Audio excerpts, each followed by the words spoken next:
Hey everyone, welcome back to Liz's Room. I'm Elizabeth White, and today with me, I am sitting with a true legend who has been in the entertainment industry for over 30 years. He literally does it all. He acts, directs, produces, writing, comedy, literally the list goes on. Currently on the comedy tour, and his latest movie, The Curse of Bertalo, is out now on Netflix.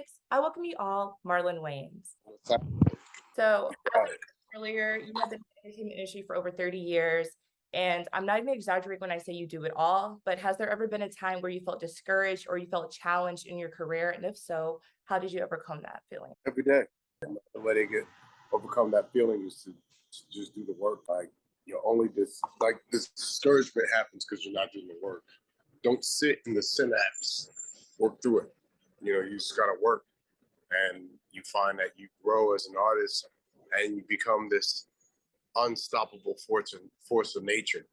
And that's what I'm working on in my career, and that's what I'm becoming. And sometimes some guys blow up when they're 20, other guys blow up when they're 70. I'm hoping to blow up when I'm 50 and I look 30. Black don't crack. So I know you went to the famous LaGuardia High School, and a lot of big names came from there. And of course, you come from a big family as well with entertainers. So it almost seems inevitable that you wouldn't have a household name that you have. So, have you ever had a backup plan though, just in case you thought this wouldn't work out, or did you know that you were born to do this? I'm of the pedigree, and when you know, and whenever you feel like this is what I do, and you feel great in your space, and there's a peace, and you feel like you're not working, you're doing the right thing. I just love this, and I never had a backup plan, because to me a backup plan is planning for failure, and I'm planning for success. It's all energy, right? So if I take my energy and I put it into a backup plan, then I'm not committing to what I love, which is what I do. So I'm just gonna find a different way to do what I do that supports my overall dream. So I started out wanting to be an actor, and then I became a producer and a writer, and then I became a director, and now I became a comedian, and all of it supports each other because my overall goal is to be one of the biggest stars in the world that gets the best scripts with the best directors with the biggest budgets, and a chance to win. Speaking of winning, you haven't done a role that you haven't executed perfectly. You're truly versatile. When I saw you play Ted White in Aretha, I was in awe. And then when you played Will's dad, like literally so many people, saw the range that you have and how amazing you just are at your craft. So I just want to know, is there a certain genre or a certain role that you haven't played that you want to? I mean, I've done everything. I played a dramatic films. I played a junkie. I had a romantic lead in On the Rocks. I played a white woman. I played a gangster, a funny gangster in Don't Be a Menace. I've played seven people in one movie. I've played, you know, a white chick. Like at this point, it's not about me. It's about Hollywood understanding that this is what I do. And if Hollywood don't want to do it, then it's not about the industry. It's about creating your own industry. And nothing's going to stop me, or nor should it stop anyone from doing what you ultimately God put you here to do.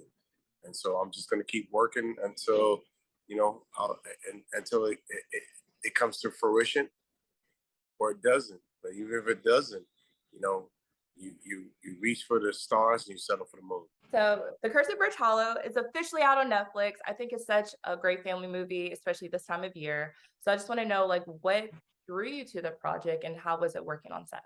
Because it was my first family film, family horror comedy. Because all my other horror comedies, I was humping things and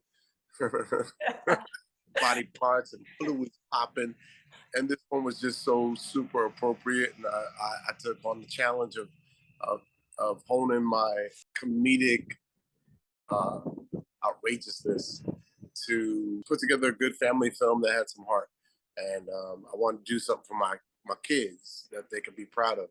Unfortunately, they're adults now, but they were kids, they would love this. I mean, I feel like they will love it now. I feel like it's for all ages. Yeah, and I had a great time on set working with.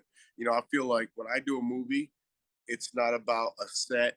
It's not about people you work with. It's about creating a family. I come from a family, so when I'm on set, I create a family environment. Me being number one on the call sheet, there's a responsibility to look at myself as a number 150 on the call sheet and be last, and to give to all those that are putting in time, work, effort, staying away from their families to make this dream come to fruition. And so I make it a good time. I'm not toxic on set. I'm a lot of fun. I try to know everybody's name and have a conversation with everybody, and just enjoy the process of making unbelievable believable. You actually never hear like you in the news about, I don't know, was the male diva or whatever on set or anything like that. And you've been in there for so many years and you've never heard anything bad about you. Never. It's not my person. It's not who I am, what my mom, my dad raised me to be. I stay humble, and it's a gift and it's a curse. But it's mostly a gift. I'm happy in my life, and I think that's the most important thing. Is it's not about this industry. I'm not a slave to it. I'm happy as a human. I'm happy to go into work and make people smile and make people enjoy being in that space of creation, and just thankful to God that I'm able to do what He put me here to do, which is make people smile. You make everyone smile. All right, so I have a few lightning round questions. Just say the first word that comes to your head or first sentence that comes to your head. And this is just for your fans to know you just a little bit more. Go. So what is the favorite thing to do when you're off? Sleep. Okay, what is something a lot of people don't know about you but would be surprised if they found out? That I work out every day. What is your favorite time of year? Right now, fall, because I get to wear my dope clothing. Yes, looking sharp. What is your favorite go-to drink when you go out? So how I'm feeling. Sometimes mostly it's vodka on the rocks, gluten free, Ciroc or Tito's. And sometimes I feel like dark liquor. If I'm going dark, I'm going expensive. So I'm going to drink like a Macallan 18. If you're in trouble, who's the first person you're going to call? My brother Sean, or my son Sean. It's going to be a Sean. Who is your favorite sibling? You ain't get me beat up. Next. If you could travel anywhere in the world, where would it be? Africa. Have you been before? Never. I've been to South Africa. I want to go to Ghana and I want to go to Nigeria because I did my 23andMe and I want to see my people. Your favorite project you worked on? Probably White Chicks. It was the most work, but it was such a great bond, such a great experience. Do you have a regret in life?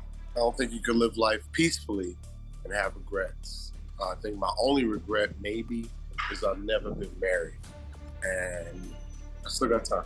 And something you've done that made you super proud? I think all my movies, because none of them were easy. They weren't easy setting up. It wasn't easy writing. It wasn't easy producing.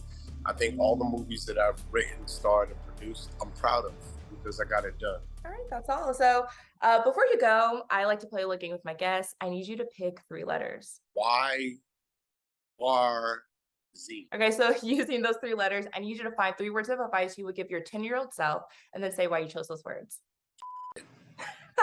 Pick the hardest letters. Be exuberant. Be, I don't know what the hell for why. Be every year, know that you're going to grow. And R, be relentless in pursuing your passion. Okay, I feel I like don't know how to F, I came up with those. because you're Marlon Wayans, you can do it on the spot, right? Thank you again for taking the time out to speak with me today. Please, everyone, check Marlon's website to see if he's performing in a city near you. And The Curse of Bridge Hollow is out now on Netflix, so make sure you check it out. I'm Elizabeth White, and until next time, I will see y'all again in Liz's room.